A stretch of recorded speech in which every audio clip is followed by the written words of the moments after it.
تو آقا علیہ السلام نے ارشاد فرمایا سب سے زیادہ سخت آزمائش انبیاء کرام علیہ السلام پہ ہوتی ہے، پھر درجہ بدرجہ مقربین جو اللہ تبارک و تعالیٰ کا قرب رکھنے والے ہیں، پھر ان پہ جو ہے وہ آزمائش آتی ہے۔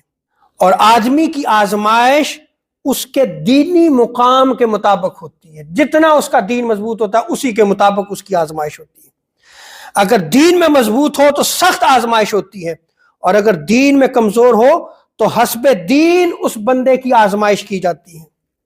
اور حضور شاہ فرماتے ہیں کہ بندے کے ساتھ یہ آزمائشیں ہمیشہ رہتی ہیں، حتیٰ کہ وہ ان مصائب پہ، ان آزمائشوں پہ صبر کی وجہ سے وہ اس زمین پر اس طرح چلتا ہے کہ اس پر پھر کوئی گناہ نہیں ہوتا۔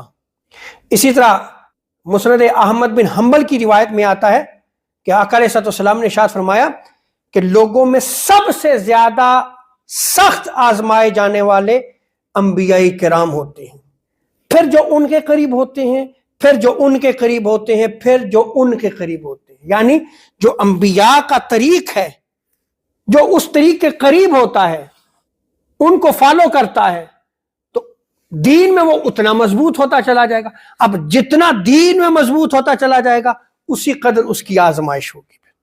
اور امام حاکم کی روایت میں آتا ہے کہ آقا علیہ السلام سے جب پوچھا گیا کہ لوگوں میں سب سے زیادہ سخت آزمائش کس کی ہوتی ہے، سوال پوچھا گیا، تو حضور علیہ السلام نے ارشاد فرمایا کہ انبیاء کرام پر سب سے زیادہ سخت آزمائش ہوتی ہے۔